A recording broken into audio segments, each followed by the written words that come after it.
Hello students, welcome you all to my channel study with Rachna Verma. और आज जो students हम वर्कशीट करने जा रहे हैं वो वर्कशीट आपकी 48 है और क्लास है आपकी 9th और जो आपका विषय है वो विज्ञान है।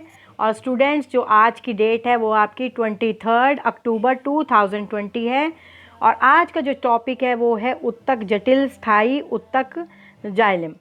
मतलब आज जो हम पढ़ेंगे वो हम जाइलम के बारे में पढ़ेंगे। चलिए कंटिन्यू करते हैं कि जो सरल स्थायी उत्तक होते हैं उनके मतलब के बारे में तो हमने जान लिया।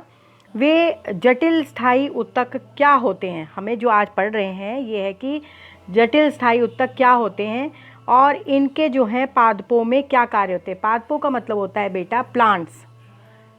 तो आज जो हम इस वर्कशीट में पढ़ेंगे वो है जटिल स्थायी उत्तक और इनका प्लांट्स में क्या कार्य होता है, यानी क्या फंक्शन होता है।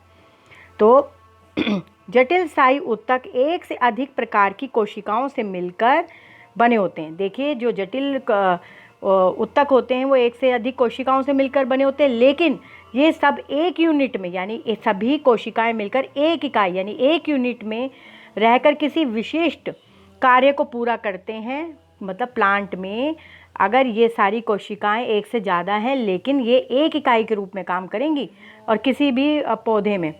और जो स्थायी उत्तक होते हैं वो दो प्रकार के होते हैं, एक होता है जाइलम उत्तक और एक होता है फ्लोएम उत्तक।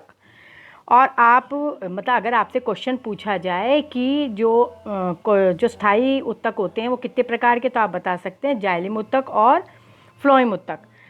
यह दोनों पादपों में जल, खनिज और भोजन का संवाहन करते हैं। यानी कि ये जो उत्तक होते हैं एक प्लांट के जो भी पार्ट होता है और दूसरे पार्ट तक को जो ले जाना होता है ये उसका कार्य करते हैं। इसलिए इन्हें संवहन उत्तक भी कहा जाता है। यानी कि जब ये जल, खनिज और भोजन को किसी पौधे के एक पार्ट से दूसरे पार्ट में लेकर जा रहे हैं तो ये संवहन उत्तक भी कहलाए।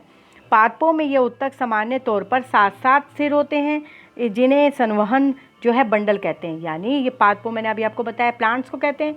यानी ये जो प्लांट्स में उत्तक होते हैं ये बिल्कुल साथ साथ स्थित होते हैं, इसलिए इन्हें संवहन बंडल कहते हैं। जटिल स्थायी उत्तक बड़े पौधों की एक विशेषता है। ठीक है, अब जो यहाँ पे है जाइलम के बारे में जैसे हम आज पढ़ना ही है हमने, तो यहाँ पे इसकी संरचना के बारे में पढ़ेंगे। तो जाइलम जो उत्तक पौधों का जो है काष्ठीय भाग है, यानी ये जो है एक वुडी पार्ट होता है, काष्ठीय होता है वुडी पार्ट। यह जो है 4 तरीके की कोशिकाओं से मिलकर बना है। तो पहला है जाइलम जो है आपका टैकिड, जिसे आप वाहिनी का कह सकते हैं, फिर वाहिका जैसे आप वेसल कह सकते हैं, फिर जाइलम जो है पैरेन्काइमा, और जाइलम जो है फाइबर जिसे आप रेशे कहते हैं। तो ये 4 प्रकार के हो गए।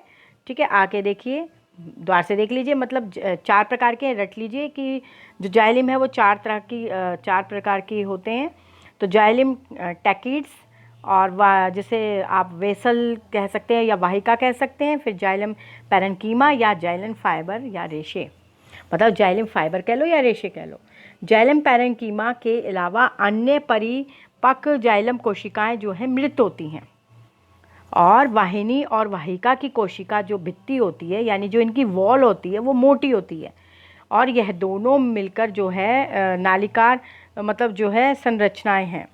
अब जाइलम का कार्य क्या है। जाइलम उत्तक में वाहिका व वाहिनी जड़ से पौधों के विभिन्न भागों में जल और खनिज जो है लवण तथा ऊर्ध्व संवाहन करते हैं।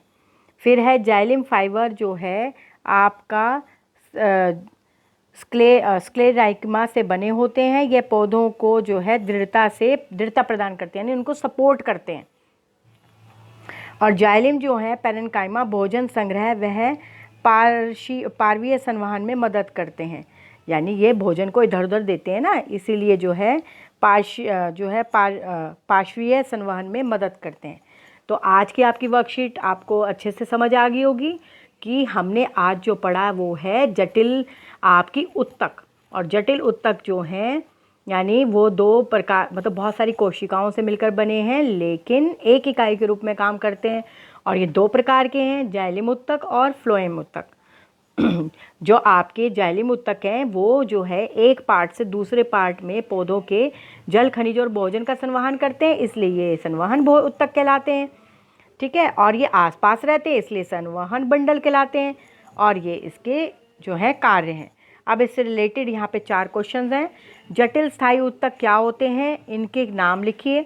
संवहन उत्तक और संवहन बंडल क्या होते हैं, और जाइलम उत्तक के 4 भागों के नाम, उनके कार्य लिखिए। जाइलम में कौन कौन सी कोशिकाएं जीवित होती हैं। तो आंसर मैंने बच्चों आपके लिए लिख ही रखा है। फर्स्ट आंसर है आपका, जटिल उत्तक एक से अधिक प्रकार के कोशिकाओं के होते हैं। सभी कोशिकाओं को एक सामान्य कार्य करने के लिए समन्वय, इसके 2 प्रकार हैं, जाइलम और फ्लोएम। और संवही जो पूल संवहनी बंडल के परिवहन प्रणाली का एक भाग है, जिसमें 2 उत्तक होते हैं, एक जाइलम और एक फ्लोएम। संवहनी उत्तक एक जटिल संरचना संचालन उत्तक है जो संवहनी पौधों में एक से अधिक कोशिकाओं को बनाता है। पानी के संचालन के लिए ट्रैकीड्स और वाहिकाओं मुख्य तत्व हैं। जाइलम फाइबर यांत्रिक समर्थन प्रदान करता है। जाइलम जो है पैरेन्काइमा खाद्य सामग्री और टैनिन्स कौन करता है, और पानी को जो है त्रिज्या प्रदान करता है। और जो हमारा 4th आंसर है वो है जाइलम मृदुतक। तो यहाँ पे बच्चों आज की आपकी वर्कशीट कंप्लीट होती है, जिसमें आपके 4 क्वेश्चन आंसर हैं, और वर्कशीट को मैंने आपको रिकॉल करा ही दिया था। तो आपको अच्छी लगी है तो आप जो है इसे शेयर करिए। देखिए बच्चों, मैं हर वर्कशीट में यही बोलती हूँ, जब हम कोई चीज़ पढ़ते हैं तो दूसरे को बताने से हमें वो याद हो जाती है और हमारी रिवीजन भी हो जाती है। और जब हम प्रश्न उत्तर को लिखेंगे तो बोल के लिखेंगे, जिससे वो याद हो जाए। और ये चैप्टर तो आपका पिछली वर्कशीटों में चलता ही आ रहा है, तो यानी ये चैप्टर जो है आपका पूरा कवर कर रही है, वर्कशीट जो है पूरे चैप्टर को कवर कर रही है। और बच्चों, इस चैनल में अब आपको इंग्लिश मीडियम की साइंस तो मिलती ही थी, अब हिंदी मीडियम की भी मिल रही है, जो कि मैंने अभी बनाई है। मैथ में इंग्लिश मीडियम में बनाती थी, अब आपको हिंदी मीडियम में भी मिलता है। और आपकी एसएसटी में हिंदी मीडियम में बनाती थी, और इस चैनल में अब इंग्लिश मीडियम में बनी हुई हैं, जो कि मैंने अभी डाउनलोड भी कर दी हैं। तो आप जो है देख सकते हैं, इस चैनल में आपको इंग्लिश और हिंदी मीडियम 9th के सभी प्रोवाइड है, और आप अपने फ्रेंड्स को ये बात शेयर कर सकते हैं। और आप चाहते हैं मैं ऐसी आपको विद आंसर और इजी एक्सप्लेनेशन से समझाती रहूं, तो चैनल को सब्सक्राइब करें। Thank you so much for watching my video. Thank you.